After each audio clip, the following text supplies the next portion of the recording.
Okay, so welcome, Robert Rodriguez, to the Hello. Outlook podcast. Thanks for joining us. Absolutely. This is obviously a film that has been in the works for a very long time. Yes, 20 years 20 almost. years, Yeah. it's crazy. So, you first heard about it, I think, at lunch with James Cameron. So were you sort of talking to him kind of as a fan of his work going, no, but seriously, when are you going to make this? Yeah, I was asking him that, but as a fan completely. I mean, I've been friends with him since before Desperado even, so it's been a long time. But and I would always check in on him, go visit his sets. We both had very similar backgrounds, starting very scrappy, no budget type movies. But he went out into the stratosphere with stuff that he's making. So I was always, like the kid brother going looking around saying, "What are you doing? How are you doing it?" And but that was just a question about as a fan. He was showing me all his artwork from the next Avatars, showing me what he was going to be up to for the next foreseeable long future. And I got a little disheartened going, well, what does that mean for Battle Angel? When am I going to see that movie? I saw that announced in 2000 or 2001. And it said it was his next movie. So he said, I guess I'll never get a chance to make it. But do you want to see what I've done on it? I didn't know he had done work on it. I thought it was just he got the property. I said, yeah, it was a chance to get at least a peek at it. So I'd have some visual in my head. That would be, second place to getting a movie from him. And he had tons of stuff. He had a whole art reel where it's kind of narrated art reel where you see all the paintings that he did for the movie, but cut together. He showed me one of like that for Avatar before he did Avatar. It has narration talking about what the movie is, kind of talks you through about 10 to 15 minutes. And it was stunning. And I remember seeing her with the manga eyes and the large eyes and the scrolled arm. And I thought, oh, he was going to do a full CG person back in 2005. Wow. No one had even done that today. So he gave me the script and said, I never figured it out. It was too long and I never quite cracked it. But hey, you take it home, see if you like it, and shit, if you can figure it out, you can make it. And it was just kind of half joking. And I said, well, let me go check it out. I'll read it. And I read it. I loved it. I just thought it was shocked me actually because when I'd first seen the announcement that he was going to make it. It was a picture of him, it was a picture of Alita, and I said, okay, boy, he doesn't usually adapt other people's things. He writes his own script, so I wonder what he sees in it. But then I said, okay, well, she's a sci-fi character. That's his sci-fi world. She's a cyborg. It's a strong female character. Okay, I can kind of see what he's doing. But, anime, mangas, sci-fi films in particular tend to be somewhat cold, and that didn't seem like, he always finds a warmth in it. I wonder what it was in there. And when I read the script, I saw it. It's like, oh, this is a very universal story. It doesn't have to, it can play all over the world like his other movies do. And it's mostly about the characters first. And then, like what makes a movie great is it's a mix of truth and spectacle. Spectacle is why you go to the movies. But the human truth is what the audience takes home with them. And that had that in just spades. And so I said, oh, man, I would love to work on this. I'll try cutting it down. And that's how we got to go. And he loved my edit of it. I edited it down without cutting out his favorite stuff, which I was like very careful not to cut any of the character and story reports and just cut extra action, combined some characters, kind of surgically went in there and took out the stuff that I thought he really wouldn't miss that other people might think he would. I think other people might say, oh, he's about spectacle. You got to leave that in. No, he's more about the heart and the story, just for me knowing him for so long. Yeah. So that helped that I just knew him really well. Yeah. And was he kind of around a lot? Like if you wanted advice or something, or was he very helpful? Very involved? He wasn't able to be there a lot because he got that off his. He had a lot of stuff to do for the Avatar movies, so he knew he could leave me to it, and really wanted me to make it my own. But me making it my own was really I didn't want to take this great script I had now and go off and make a Robert Rodriguez movie. There's lots of those. I wanted to make the missing list James Cameron movie. Yeah. That's what there's a a rarity of. And so I was constantly asking him how he would approach it.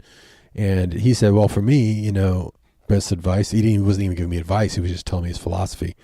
Because my stuff's very whimsical because I used to be a cartoonist. But he was an illustrator. So he doesn't, he said, for me, science fiction and fantasy in particular have to be really grounded, utterly real. Otherwise, the audience doesn't buy the fantasy. You believe the alien queen because Sigourney's so real, because of all the props, everything. The world feels so real. And I thought, wow, I have to change how I make my movies. I can't shoot it on a green screen like Sin City and make it look like a manga come to life. It's got to feel like a really tangible world. So I'll shoot real sets, real locations, real actors around her. She'll really be biting an orange. And then the effects company has to match her in, which is a lot of extra work for them. but it'll feel real, and then really grounded with people like Christoph and Jennifer Connelly, Mahershala, really classical actors, and just take it up towards the level of what Jim normally does. That's why it feels so different from my movies, is because his script was so clear that he could see it, that I could see it too with his eyes. And I wanted to see that movie really badly. So I was like, I'm going to help make that thing come to screen. So he doesn't feel like he has to be there, but he could check in as often as he wants. I could email him a question. He'd send back a masterful answer.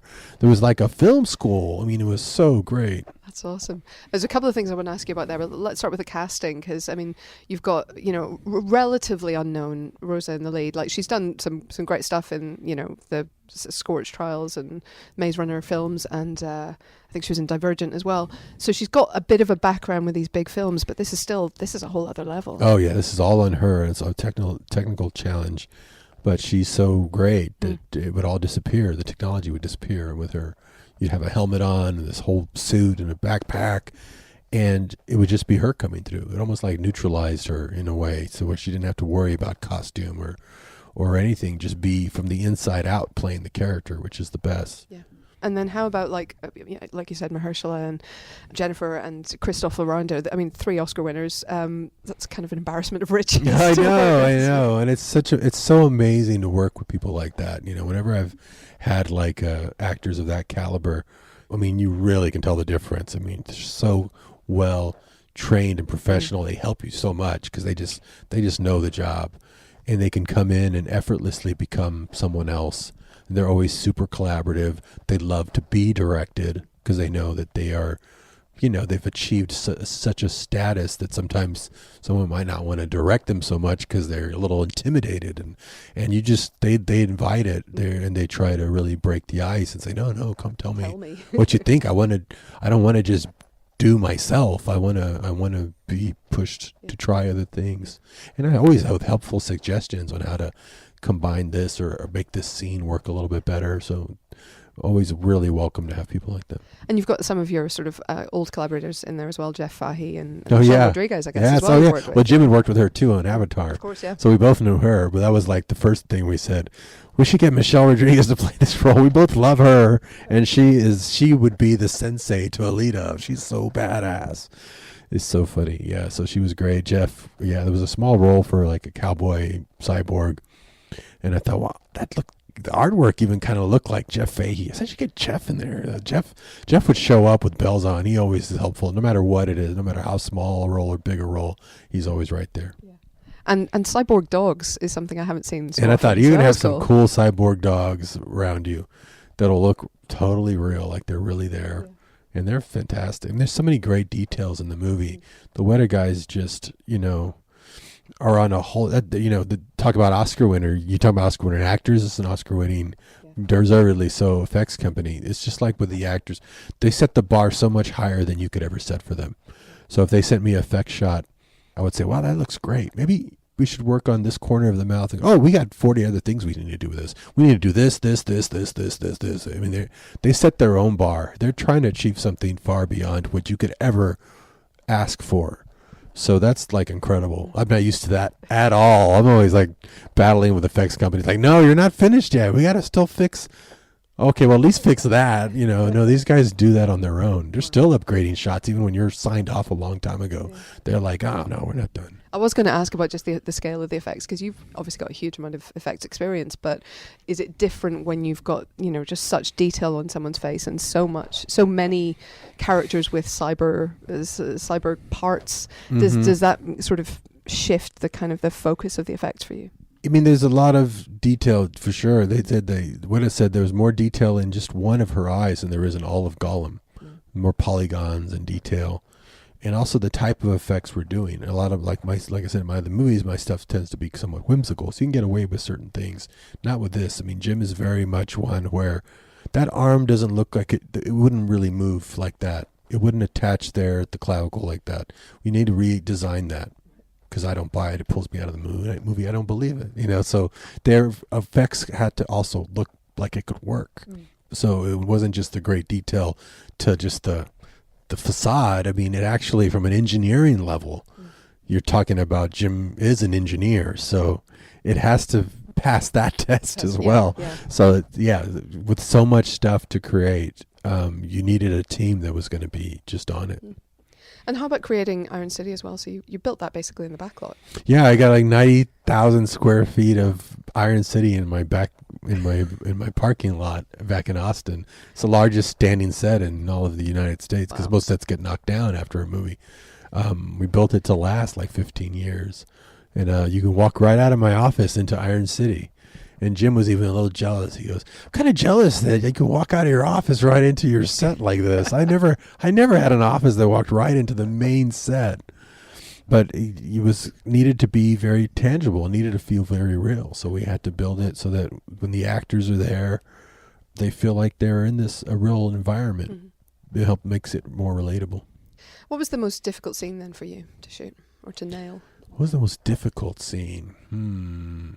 Gosh, they're all were a challenge, because it's always like made up of so many different parts. It's hardly ever just, two people sitting in a room. Sometimes it is, but even then, every shot is an effect shot because she's an effect. So you have to keep that in mind. How are we lighting it so that later on we're matching it into the lighting and she's well lit. She has to be lit like a star. So we have to think about that. And it was all, but good challenges. I mean, there wasn't anything that was a problem or like super difficult. You had a great team to bounce ideas off of, and it helped that I had done all those jobs. So when I'm working with a DP or a composer or the editor, they know I've done my own movies like that, so we can talk at that level. Like, what do you got back there? 10K? Let's put an 18K back there. Maybe bounce something over here off of 5, and they'll be like, "Oh, okay." But you speak the language. Yeah, you speak the language, and you know what their challenges are too. You know what the challenge of the job is. I'm not going to ask for a shot that's impossible because I know you can't just go like this. You have to start where the whole thing's going to be flat. So it really helped not to, to have done all those jobs. I wanted to talk a bit about some of the sort of story elements as well. So you've got this vast source material in the manga. How do you sort of nail down which bits you need to have? She starts off in the dump and we don't know why. We don't know how she got there. Right. And there's no coming back to that and sort of explaining that at any point in the film. Yeah, So, you could put it maybe in a flashback or something, and Jim and I talked about that. So are we going to say why she was dumped? Or we save that for another movie? So there was some back and forth discussion on things that hadn't been figured out. But 95% of it had been figured out. He had already figured all of that out in his draft. That's what was such a great relief, was that he had done that much work. That's what got me excited to do it. I don't think I would have probably been as excited to do it if he just handed me 30 volumes of manga and said, "Hey, so yeah, let's make this together and go figure out a story." It was easier on Sin City because those were short stories and they were kind of self-contained short stories. So I'm like, I didn't know there would ever be a sequel. So I was like, I took all 4 of my favorite stories into one. I crammed them into one movie. You couldn't do that with this. I know I probably would have taken the approach of, okay, some of book 1, some of book 2, some of book 3 and 4 and 5 and 6, But Jim was much more disciplined. He's like, no, we have to create a character arc for this one movie. So if there is another one, it makes sense where to go from there. But if there isn't, it still just needs to be a complete story arc of a character. So I'm only using books 1 and 2 and a little bit of 4 or 3. So I was like, wow, that's really disciplined. So he'd already figured a lot of that out. There were some things still needed to be figured out that he and I would just discuss. And literally within a seated conversation, I'd put the tape recorder on, we would go at it and we'd have it by the end of that conversation. Wow. That's awesome.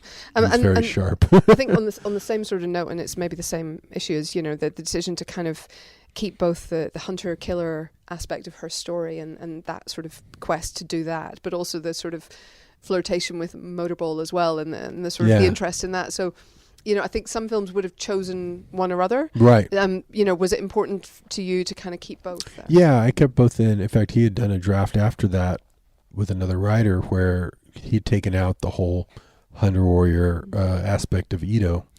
And I read his first draft where he was the Hunter Warrior, and I said, it saves time, but then he becomes just Geppetto, who's just worried about her all the time, and he becomes a third wheel. So that's not that great of a character. And me having children, I know as a father that at a certain point your kids kind of have no use for you. pretty early on. They don't really need you there just nagging them. Right. The best relationship you can have is where you actually become a mentor, and they actually want to be with you because they want to learn from you. And that's what I loved about the first draft, is that he was already turning into Geppetto, but then she discovers that because he's nagging her about, you can't do this, you can't do that. But then she's like, oh, he's a hunter warrior. Cool. These guys cool. I want to be like you. And that's the best relationship you can have with a child, is when you now their mentor and their teacher and not just their nag, you know. And so I put that back in, and people love that relationship. When they watch the movie, they say, oh, we love the relationship between them. It's because it transforms from father-daughter to mentor to then letting her go eventually. So that was important to keep. And then the motorball just brings lots of spectacles, so we had to have that. And he found a really cool way to use motorball. They're not even playing the game, they're just trying to kill her. So that's really exciting. And it's interesting that as well, you've obviously worked hard to try and make it look different from, rollerball or any of the kind of sci-fi games we've seen before. Yeah, but also it was like that in the manga. I mean, who knows, maybe Kishiro, I haven't asked him, was a fan of the movie Rollerball or something, but so how he drew it, and he would draw these little speed lines to show just how fast they're going. So I would show that to Weta and go, okay, see this drawing from the book? So look how fast it feels as being conveyed, just with the straight lines going across her head. We has to be really fast, like 100 miles an hour, but we probably have to cheat it and do more like 200 or 300 miles an hour to really feel the speed, and make it really exciting. Well, tell me about the decision not to show Zalem, because I think that's really interesting, because again, in a lot of kind of sci-fi films where there's been a sort of utopia-dystopia divide, you spend a lot of time in both, and this one really, we don't. Yeah, you're seeing it from their point of, it's all about how you see the world, right? So that scene is a big, and the eyes, all that's very important kind of thematics to the movie. So this world that they live in, and you can say the world we live in, they all just think it sucks, everyone wants to get out of there. Q is trying to get out, Sharen's trying to get out, nobody wants to be there. But then this girl arrives from dumped from above, and no memory of who she was. So she sees it, the lens she sees everything through is with real beauty and awe, and then the audience sees it through her eyes too. So the audience, I don't think, even knows what a cesspool this place is at first, because they're seeing it through her eyes, which is wondrous and amazing. And she changes everybody that she meets with that viewpoint. And that's kind of a really cool theme. It's like, we can look at this world like it's just a terrible place, or we can just realize that how we see it and how we look at it, no, but it can be so wondrous. It's how it should be instead of how it is. That can actually change the world, that kind of thinking. And that's what she becomes, a catalyst for change throughout, and it's going to keep going that way. So we wanted her to see the world. We wanted the audience to see the world through her eyes, and through the eyes of everyone down there, which wouldn't give you a privileged look up there. You would be always looking at it from underneath, wondering what is up there. And so, it's kind of a drum roll into the greatest drum roll into the next movie, is that you don't even go up there in this movie. You see her targeting it. Yeah. But she's not up there yet, so you know where it would go in another story. But I don't think that's a cop-out for me. It's like that creates what I call story value. A lot of my movies do that. In Mariachi, he doesn't become the guy with a guitar case full of guns until the last scene in the movie. In Spy Kids, they don't actually become spies till the last scene in the movie. In this, she only finally figures out who she is and remembers and has a target of what she's going to do in the last scene of the movie. And so even if there isn't a sequel, the audience can imagine more movies because they have a character who had a complete arc, and you can imagine more adventures with that character. And if there is, then it's very easy to continue. Now, next time we're going to go up there, and then we'll see it. And we'll be glad we didn't spoil it. And that's the other thing that's just the technical challenge of a movie like this. Even if we decided to go up and see it for 1 or 2 shots, it'd be wrong, because we'd probably have to change it completely in the next movie, because we'd spend more time up there. Then we would do the R&D and the money and the expense that it would take to design a whole other city. It's not worth it to do it for 1 shot. But also, story-wise, it's not worth it. It's not worth it. But we do have one, obviously, connection with that, and that's Nova. Now, I believe I'm not the first to say this, but I thought it was James Cameron for a minute. You thought it was Jim? I really did. I thought, wow, how he funny. looks a lot. He's got the white hair. He's got the white hair. That's the white hair from the manga. But then if you look a little closer, then you see, oh no, that's Ed Norton. Yeah. It took me. Ed Norton and him, if you look them side by side, they both have like a long nose, but other than that, they don't really look alike. But at first, because of the Jim Cameron movie, and we don't say Ed's in the movie, he's not in the credits. that you could think that. But I also liked Ed, and we both knew Ed very well personally. We had neither one of us had worked with him before, but that was one of the reasons we picked him. One of the reasons I picked him, because he does remind me of Jim in some ways, not feature wise, but he's just really a smart guy, and he's so smart that's the kind of person that would be Nova. Nova, as you'll see in the mangas, even though he's not really the villain, he's the antagonist to her, but you'll see that he has many sides to him. Yeah, he pulls a lot of strings. But is also very smart, and smarter than anyone around you. And that is Jim in a way. He's smarter than anybody in the room, always. But he conveys that sort of intelligence and mastermind, and that's a real threat, because he's really smart. Yeah. So you want to get someone like that, even if it's just for one shot. Yeah, it was like we have to show him, so we know who the antagonist. Find somebody that if we did make more, he would be great in that movie, and that would even agree to be in something just for a few seconds. So that was Ed. Since we both knew him, we knew he would trust us enough to come be a part of it. He was great. Yeah. He was fantastic. I wanted to ask as well, just to go back to what you were saying about Alita changing everyone that she comes in contact with. I mean, maybe one of the people she changes most is Hugo. So was he always going to die? Was that always an important part of kind of her development and of the story? In the way Jim's version of it was really important for sure. It happened that way in the manga too, but he was a different kind of a character. He kind of always had his eye on the sky, and he was going to go up there no matter what. He didn't really care about her as much in the manga version. But yeah, that looks right out of the manga. It's pretty crazy. That's the scene that blew me away the most. Seeing the visual effects for that sequence. It's like, when did we film that? I mean, we were never filming that. It was just shooting him on a green screen, actually, just to get his head, because he has a cyborg body by that point. And when I saw the finished Weta shots, it looked like we were there on a location. And I could see why Jim likes to make these kind of movies. You create images that you can only see in your dreams, and when you see them, it takes your breath away, as if you were the audience. I feel more like an audience member on this than a director, more on this movie than any other movie, because it was stuff that, as the effects come in, I would take my breath away like I was an audience seeing it for the first time. But yeah, that was an important story point, is that she had to experience. I mean, she remembers who she was by the end of the movie, and she was a bullet fired from a gun. That's all she was a warrior. She had no attachment to people. She didn't even know what that was.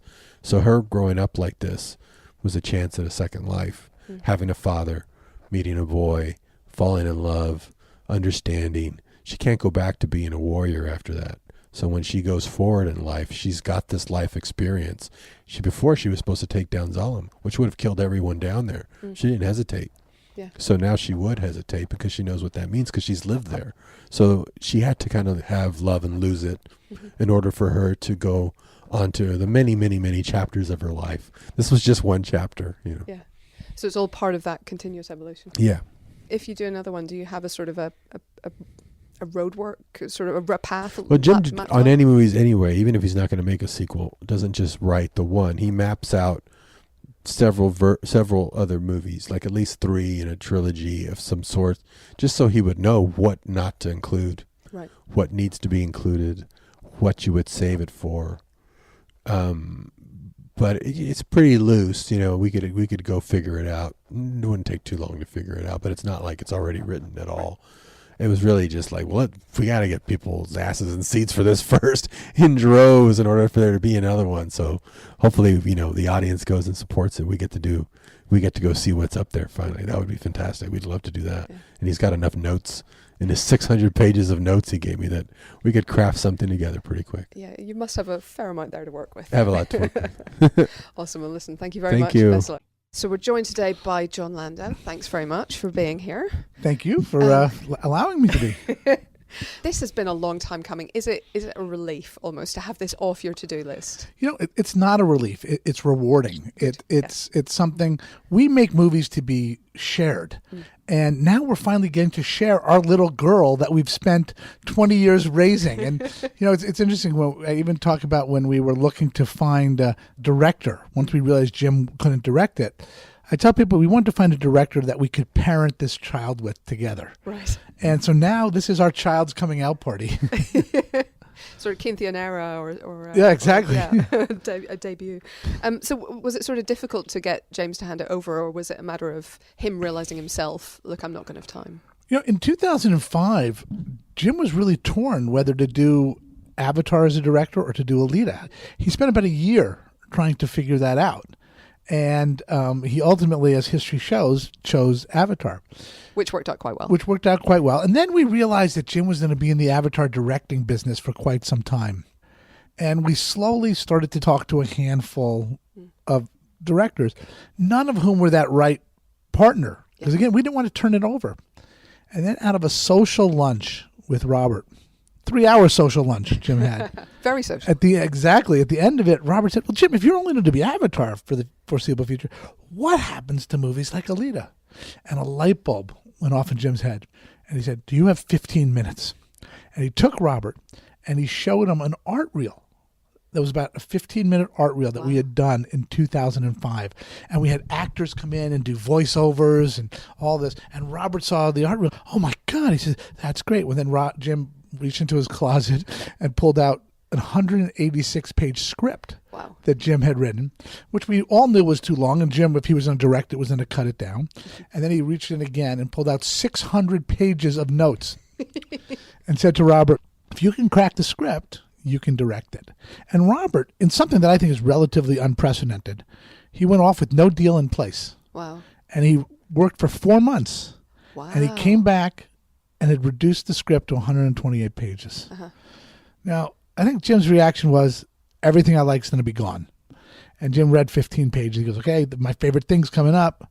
Oh, it's still there. He got to page 25. Oh, my favorite thing's coming up. And it was still there. What Robert did, he said, you don't rewrite Jim Cameron. You can edit him. Mm-hmm. And Robert edited things that were superfluous.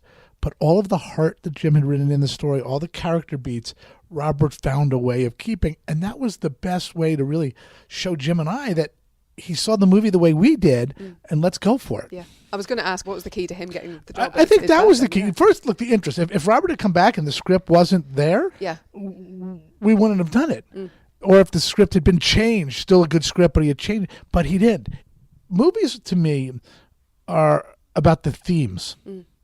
And Robert kept all of the themes that were important. The father-daughter relationship. The Hugo-Alita love story. And what's the theme there? Hugo falls in love with something he's always looked down on, something he's stolen and jacked parts of for their bodies, but that's what he falls in love with. What a universal message. The theme of a young, innocent girl discovering that she has the ability inside of her to be a hero. All of that he had kept. Yeah. I mean, how in the first place did you sort of get to this story from the manga? Because it's such a huge story, but it was those themes, was it, that kind of... It was the theme. I think what happened was, Guillermo del Toro introduced us to the material, and when we read it, and we realized, we thought at the time Koshiro had only done 9 books of the manga series. Now he's done another 23 or whatever the number is. But I think whenever you do an adaptation, or whenever you do a biopic for that matter, because you're adapting a life, you have to pick what part of that life you want to tell. And Jim, who started out writing himself on the project, really made the decision to do the origin story of Alita. Not to go and see Zalem, not to go out further into the Badlands and meet Dusty Nova and these other characters, but to focus it on her story, because he saw it as a story for what was his 8-year-old daughter at the time. Right. And he wanted her to be identified with that character. Yeah. The decision not to show us more of Zalem, I thought, was really interesting, though, because in a lot of, similar sort of dystopian, utopian divides in filmmaking and sci-fi, fantasy, whatever, you show us both very much. Well, I think the idea is that so oftentimes a dream is something that we don't ever have a physical manifestation to relate to. It's in our mind, and we wanted to hint at Zalem and have it be in the mind. But what I love, for me, one of the things I really love about this movie is that if we just did a still frames of Iron City, it could look very dystopian and uninviting. But when you see Alita go through the world, she doesn't see it that way. because she has no other context to put it in. Yeah. She sees it vibrant. She sees people selling things on the street. She sees the mother walking with the daughter holding hands. She sees life. And it reminds me of the first time I ever went to Cambodia. And I was out in the streets, and they don't have cell phones. They don't have fancy cars, but there was a joy in the people. And Alita brings that joy to the streets of Iron City. Yeah, that's what she sees when she. That's what she sees, and therefore we see it that way. And it's a great little note for the audience. And Alita then takes us. We see many things through Alita's eyes. We see Iron City. We see Motorball for the first time. We don't take her and throw her into the sport. The first time she goes and she's watching it. She's a spectator. Yeah. And that allows us to engage with that.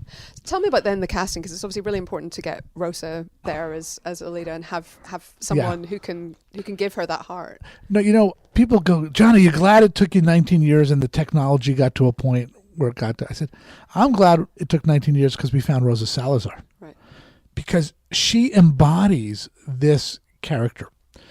We could have cast anybody. Age wasn't a qualifier because we were doing a computer-generated character. Ethnicity wasn't, a factor. So we were able to cast a very, very wide net with actresses, young actresses, to play this part. And Robert called Jim and I after he did an audition with Rosa and said, if we had a cast today, I think I might found her. I've never been in an audition with someone who made me cry before. Wow. And he shared it with us, and we said, yeah, she seems great. But we all said, we got to keep looking. So we looked for another 3 months. And we found a couple other really what we thought were potential candidates. And we asked all 3 of them to come in and do an old-fashioned screen test. Mm-hmm. We were on a big sound stage, one actor playing opposite them, and they all did the same 5 scenes. Right. A lot of work. And then we played each person's performance up on the big screen, and there was one shining light, and it was Rosa. And we told her, she got the part, and then she just gave us everything. She went into 2.5 to 3 hours of physical training every day, learning martial arts, learning movement, learning rollerblading, learning all these different things. And I remember her agent called me and he said, John, I know you're a couple months away from filming, but Rosa has an opportunity to go do this other movie in Italy. It's summer. Yeah. It's a wedding scene. She'd be in like Vera Wang clothing and all this stuff. Would you be okay if she went for 6 days? And she'd be back still a month and a half before the shoot. I said, absolutely. We'll make that work. Not a problem. Rosa said no. Wow. Rosa said, I'm Alita. I'm staying focused and I'm doing this. Wow, that's amazing. Yeah, it was. And then you've surrounded her with basically Oscar winners. We were able to surround her with this incredible cast because of the incredible script we had. You don't attract Christoph Waltz, Jennifer Connelly, Mahershala Ali, Jackie Earle Haley, Ed Skrein to these type of roles unless the script is there for them to see something for their acting chops. And it was very important for us to utilize technology on this film in a way that empowered the actor and didn't impede the actor. So the performance capture process we used allowed Rosa to hug Christoph Waltz, to tussle physically with Mahershala Ali, let her, Jennifer Connelly grab her arm and look at it in amazement. So it was about technology, allowing technology to go away and letting these incredible actors just perform their parts. Yeah, absolutely. No, this is for our spoiler special. This bit. Okay, so this is absolutely signposted spoilers. Nobody will listen to this by accident. Right. But I wanted to ask as well about Edward Norton at the end, because I honestly thought that might be James Cameron for a while. It was that deliberate. That was not deliberate. It's really interesting. People have said to me, John, was that Jim? And it's like, no, and I never thought of that. And why we never thought of it, if you look at what Kishiro in the manga drew, oh, right. It's that hair, it's that glasses, it's all of that. It never really occurred to us, but I certainly see why people see it. And going back to Jim and the type of notes that Jim writes and all these things, Ed has a surgical part. Yeah. No parts are small, only small actors, right? So it's a surgical part. But Jim sent him 17 pages of notes about his character to help inform the character. Wow. And do you know who Gelda is? The one training her? Oh, is that Michelle Rodriguez? It's Michelle Rodriguez. Yeah. So that's another, great example. And Jim did the same thing, sent her a plethora of notes. That's awesome. I was going to ask, in terms of Michelle Rodriguez particularly, was there an element of kind of almost James Cameron and Robert Rodriguez kind of Easter eggs, like, callbacks to their... Because I thought when Christoph Waltz picked up the arm in the dump at the beginning, it almost looked like a Terminator arm. Look, I think... we all see films through our own eyes, and everybody has a different perspective. I think people will take away certain elements of that. Jim and I loved working with Michelle Rodriguez. She's just a bundle of dynamic energy, which is contagious, which is so great. And Robert, of course, has worked with her, and she was so excited, to do this. I mean, she only came in for a couple days on it, and it was really nice, and she had to come back and do one little pickup shot that we needed, and she came right where we're filming Avatar. Oh, right. And everybody was so excited to see her. Yo, bro, what's happening? She'd say, and hugging the crew and doing all these things. So, what happens on movies? You form bonds, and you could be apart for a period of time, but when you come back together. Yeah. Those bonds, they form right back up. Still there. Yeah. Was there much cut from the film? Because I know Jai Courtney was really in just that one moment. No, Jai was only ever intended to be in that one moment. Motorball might play out more if we ever, audiences ever tell us they want more sequels. That was the only scene that Jai was really scripted in. He's, of course, in the Motorball too, but you don't really, see his face. Yeah. Robert did a lot of the editing in the writing process. As I said, he said, you don't rewrite Jim Cameron, you edit him. Yeah. And when he edited the script, we lost a lot of that stuff. There is one scene that took place towards the beginning of the movie where Hugo introduces Alita to Motorball, and after that, he takes and trains her in like a sewer gully, and he does it in an attempt for her to trigger her memory in a way to help her get her memory back. When we were cutting the film together, we understood that. We understood what she needed, and we just felt we didn't need that scene. And that's really the only wholesale scene. Other scenes, we trimmed here, we trimmed there. You make it work, but that's the one scene that we did take out. Wow, okay. And about Hugo as well, was he always going to die? Hugo was always going to die. And, that was a tough role to cast because we wanted a young teenage actor who could play teenage, who could be both a street kid but also have the vulnerability and the sensitivity that you need. And we looked at a lot of people before we found Kian. And a lot of things I didn't know about Kian before we cast him. I didn't know that he had been on Broadway in Billy Elliot. Yeah. And you suddenly see him and his body and how he really commanded, I think, the role, so well. And women tell me that he's a hunk. he's a very, very good-looking young man, I guess. Yeah, he's a bit young, but you're very handsome one. Yeah, you had to have somebody young for that role because otherwise it would just seem wrong to be hanging out with Alita. That's right, and it's part of his story too, because the adult role is the Christoph Waltz role, because that's another love story in the movie. Christoph has a second chance at fatherhood. He starts out and wants to coddle this girl that he's now taken in as an orphan, but limit her the way maybe he had done to his daughter who tragically passed away. And it's Alita's impact on him that allows him to grow as a character. And one of my favorite moments is when Alita's trying out for the motorball. It's not something he wants her to do as a parent. He's worried. Put on this helmet. Take this. Take that. And then he reaches into his bag and pulls out a brand new pair of motorball skates. Yeah. And she goes, "Did you make those for me?" And he doesn't say anything. And it's like, that's a father accepting a daughter for who she is. Yeah, it's a lovely moment actually. Yeah. It's very nice. It's like, I don't want you to do this, but if you're going to do it, I'm going to make sure you're safe doing it, Yes. kind of thing.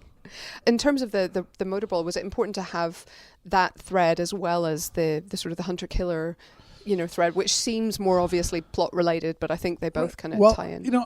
I think while the hunter warrior might be more plot related, I think both are very character related. I think what Jim does is he writes action sequence that advance the character. Mm-hmm. Alita goes into the first street motorball game and she's taken out. She's knocked down. And she finds it within her when Hugo goes to try and help her to come up, being the gentleman that he can be, she pushes his arm away. Yeah. That's a character moment. When she goes into the motorball tryouts and finds out that everybody is after her, it's about, what do you do with that? And then Hugo interrupts her right in the middle of all this. So it's about servicing character. But what Motorball gave us was the ability to put that cinematic spectacle up on the screen in I believe, a brand new, fresh way, like people haven't seen it before. Yeah, I think that's fair. What about there's the fight scene in the bar, the bar, Kansas? yeah. There's the bit where she smears the blood on her face. Mm-hmm. Was there any studio pushback at that? Because that was quite hardcore, I thought, for this film. Well, it's really interesting. If you look at the underlying material again, we have pulled back from what Koshiro has put on the page in often cases in terms of that type of cyberpunk, action. Yeah. And by doing it there with a non-human character, albeit a dog, you never see it. You only see the after effect of it. And again, it's a character moment. Yeah. When she takes that blood and wipes it on her, and she stands up and she says, I do not stand by in the presence of evil. That's should be a mantra for everybody, women, men, whomever it is. You don't have to stand by. You can make a difference. You can speak up. And that moment represents that. Yeah. I wanted to ask as well about the title, because I think you were the person who was sort of pushing for it to go from Battle Angel Alita to Alita Battle Angel. Can you tell me a bit about the sort of the difference? The difference for me is that, to me, this is a movie about a character. Mm-hmm. She is Alita. She is a person. This movie begs the question, what does it mean to be human? Are you human if you have a physical human body, or can you be human if you have a mechanical heart? But really what makes us human is our mind, is our soul, is our consciousness. And by leading with the name, it gives it a greater sense of humanity for me. Mm-hmm. And I suppose saves sort of having explanations of what Battle Angel means, that sort of thing that can it does. confuse. And that's why, in shorthand, we can talk about the movie. It's Alita. Mm-hmm. The movie's Alita. It's Alita Battle Angel. If we ever want to tell another story in whatever format, books, publishing this, we can go, it's Alita Revenging Angel. We can go, it's Alita, all those other titles, but you're just always leading with the constant. Yeah. Instead of the constant being the following. Yeah. And you have such a much, much bigger world here to explore, because we hear about a lot of things that we don't really see. We tease. We tease at different things. We tease at her backstory. We tease at Zalem. We tease that, is there something above Zalem? All these things. But Koshiro has laid these all out in his body of work. And oftentimes you think about, if audiences want it, could we do a sequel to X, Y, or Z? Well, if we come up with a story, we could. If we come up with a place, we could. On Alita, you don't have to think that, because it's all been laid out there for us.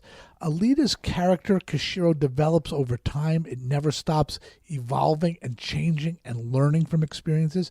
And Koshiro's story doesn't stay just on the streets of Iron City.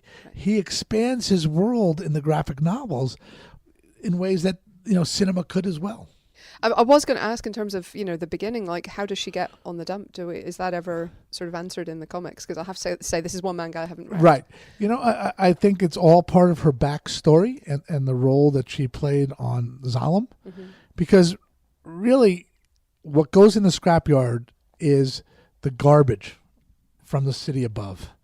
And Iron City exists to supply Zalem with all of its goods. And everything that goes up, they just dump their garbage down below. And that's what makes this universal, that Alita thinks of herself as that insignificant girl. And some point in our lives, we've all thought of ourselves as insignificant. And my mother has discarded me, my father's discarded me, my boyfriend has discarded my girlfriend, whatever it is. But she finds the inner strength to rise out of that garbage heap and make a difference. Yeah. And find her, her family, her love, her true body even. And her purpose. Ultimately, when she raises her sword, that's a challenge. I'm not going to stand here and take it. I'm coming for you. Yeah, that was a significant moment to end on, because it is. You've got the problem with a sort of a wider story like this is then where do you end it? How do you strike that balance between leaving us wanting more and coming to an end? I look at it as life, right? We have chapters in our lives. Each one comes to a closure, but there's that moment where you say, okay, I've now graduated and I'm moving on and I'm going to face the next challenge. And we're telling the story that's bringing Alita to that moment of graduation. All right. Awesome. Well, that seems like a moment to graduate for us Great. as well. Thank Terrific. you so much. Cheers. It's a pleasure meeting you.